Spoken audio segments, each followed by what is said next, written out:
की सामाजिक व्यवस्था, सांस्कृतिक व्यवस्था, शैक्षणिक व्यवस्था और पारिवारिक व्यवस्था को खत्म कर दो, वो देश अपने आप खत्म हो जाएगा। अब यही षड्यंत्र चल रहा है। कैसे चल रहा है? 3 स्टेज पे काम होता है। 25 वर्ष तक की बच्चियों को बिगाड़ने का काम बॉलीवुड अपने टीवी सीरियल के माध्यम से करता है। 25 से 35 वर्ष की शादीशुदा महिलाओं का जीवन और उनके परिवार को बर्बाद करने का काम एकता कपूर जैसी महिलाएं अपने टीवी सीरियल के माध्यम से करती है। और जो नौकरी करती हुई बहन बेटियां महिलाएं हैं, जो कि वर्किंग विमेन हैं, उनका दिमाग खराब करने का काम ये ओटीटी प्लेटफॉर्म्स अपने वेब सीरीज के माध्यम से करता है। कैसे करता है, मैं संक्षिप्त में एक एक उदाहरण देकर आपके समक्ष रखूंगी। और बहुत जरूरी है कि जब हम तो एक साधारण व्यक्ति है, हम संसारिक जीवन में रहते हैं, लेकिन यहां पर जो उपस्थित हमारे संतगण है, महंतगण है, इनके बहुत बड़ा फॉलोअर्स ग्रुप रहता है, बहुत से लोग आते हैं, बहुत सी महिलाएं आती है। ये बात वहां तक पहुंचे क्योंकि वो यहां पर उपस्थित नहीं है, पर हमें पता है कि वीडियो के माध्यम से हमारे संत श्री, हमारे महंत श्री हमारी ये वाणी जो है उन तक पहुंचाएंगे कि कैसे करते हैं। ये एक फिल्म बनाते हैं, 25 वर्ष तक की बच्चियों को कैसे बिगाड़ना है। हिंदुओं के परिवारों को बिगाड़ने के, तोड़ने के षड्यंत्र चल रहे हैं। और सिर्फ एक हिंदू को नहीं खराब करना है, उसके पूरे के पूरे कुटुंब को बर्बाद कर देना है। तो एक भारत की महिला 2 परिवार को जोड़ती है, मायका पक्ष और ससुराल पक्ष। और हम कहते हैं कि भारत की परिवार व्यवस्था जो है वो मानवता की सबसे बड़ी देन है। तो इसी व्यवस्था को खत्म कर दो। कैसे कर दो? तो ये एक फिल्म बनाते हैं अतरंगी रे। हमारी क्योंकि दीदी भी यहां उपस्थित है जो कि सेंसर बोर्ड में सदस्य है, तो हम इतना उनसे विनती करेंगे कि हमारी ये बात भी उन तक पहुंचाए।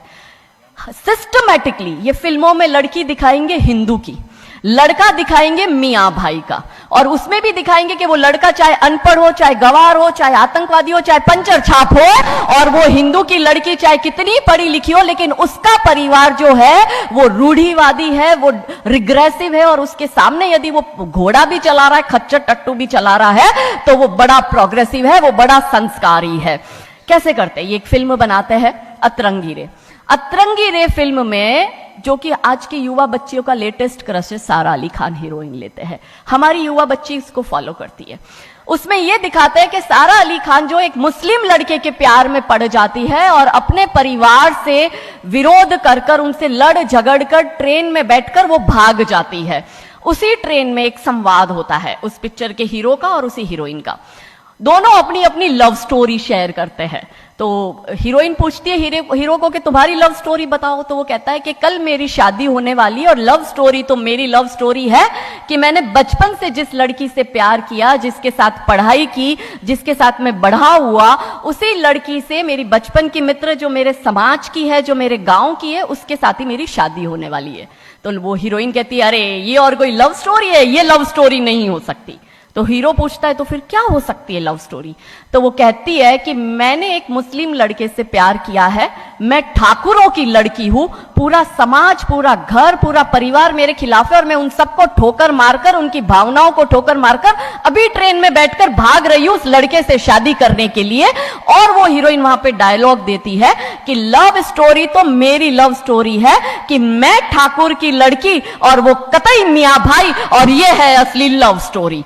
तब हमारी 13, 14, 15 साल की युवा बच्ची, जिसके शरीर में हार्मोन्स चेंज होते हैं, आकर्षण होता है विपरीत व्यक्ति के लिए, तब वो आकर्षण में ये सोचती है कि हिंदुओं के हिंदू बॉयफ्रेंड नहीं रखना, हिंदू हो के हिंदू से प्यार नहीं करना।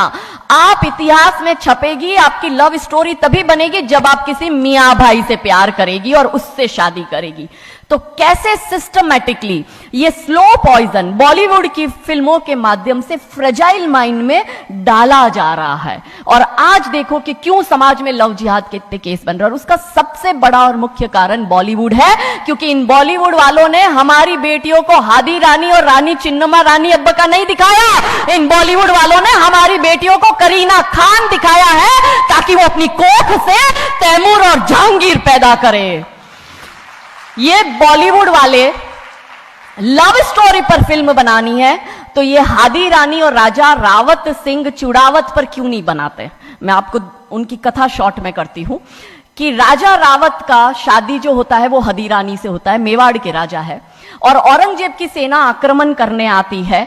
और जब औरंगजेब की सेना आती है तो राजा रावत सिंह का 2 दिन पहले ही विवाह हुआ होता है हादी रानी से।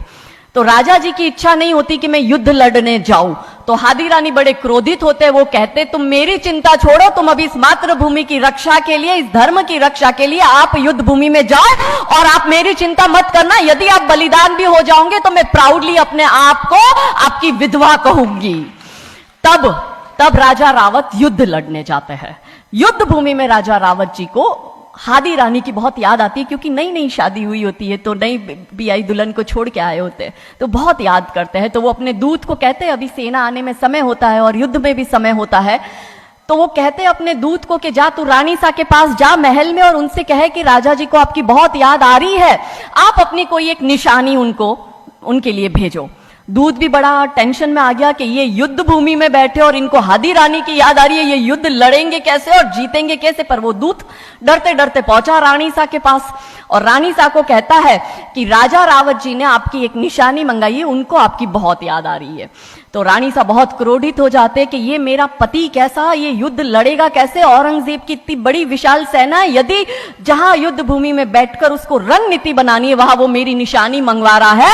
तब हमारी हादी रानी क्रोधित होती है, हाथ में तलवार लेती है, अपनी गर्दन काटती है, थाल में सजा के दूत को देती है और कहती है जा तेरे राजा को जाके दे देना मेरी निशानी। तब वो दूत युद्ध भूमि में जाता है, राजा जी को हादी रानी की निशानी यानी कि उनका कटा हुआ मुख देता है। राजा जी बड़े दुखी हो जाते हैं, उनको लगता है उनसे बहुत बड़ी गलती हो गई। राजा जी रानी की अंतिम इच्छा समझ जाते हैं। रानी जी के लंबे बाल होते हैं, उन बाल की वो माला बनाते हैं, उनके मुख की माला बनाते, वो युद्ध लड़ते हैं, औरंगजेब से युद्ध जीतते हैं और जीतने के बाद राजा रावत वहीं युद्ध भूमि में अपना बलिदान देते, अपनी गर्दन काटकर वहीं अपने जीवन का त्याग करते हैं। यह है लव स्टोरी।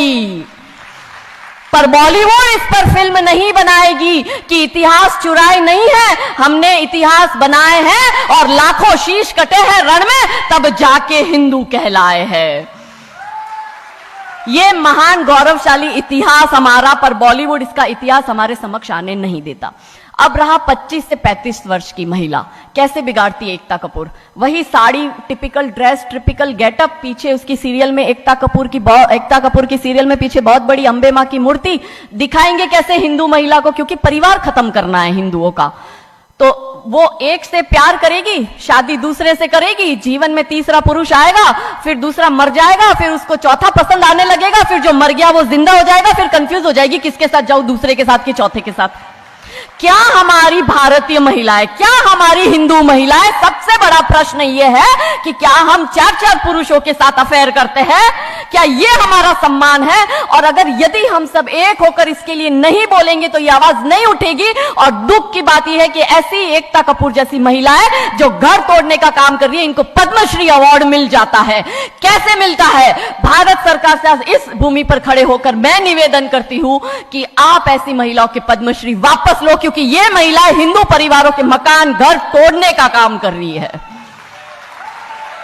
और तीसरा और अंतिम, नौकरी करने वाली बहनों का दिमाग कैसे खराब करना है। तो ओटीटी प्लेटफॉर्म के माध्यम से ये दिखाएंगे कि यदि आप नौकरी कर रही है तो आपके सास ससुर आपके पैर की जूती, आपका पति आपके पैर की जूती। बच्चा पैदा करने के लिए आपको किसी से शादी करने की जरूरत नहीं है, आपको ससुराल व्यवस्था में रहने की जरूरत नहीं है, और आप है फेमिनिस्ट। और स्त्रीवाद का झंडा दिखाकर हमारी बहन बेटियों को एक हाथ में शराब का ग्लास, दूसरे हाथ से सिगरेट फूको, अंग्रेजी में गालियां बको और आप अपने आप को फेमिनिस्ट कहो। क्या यह फेमिनिज्म है भारत की धरती का? ये कभी नहीं हो सकता। रानी चिन्नमा, रानी अब्ब का फेमिनिज्म का उदाहरण है, और दूर जाने की जरूरत नहीं है। हमारी परम पूजनीय दीदी मां साध्वी रितंबरा दीदी मां फेमिनिज्म का सबसे बड़ा उदाहरण हमारे समक्ष है। रानी नायका देवी, रानी लक्ष्मीबाई हमारे लिए फेमिनिज्म का सबसे बड़ा उदाहरण है। तो यहां उपस्थित सभी महानुभावों से हम यही विनती करते हैं कि फिल्म के माध्यम से ड्रग्स, अश्लीलता और गाली गलौच ये दिखाने के सिवाय कुछ नहीं होता।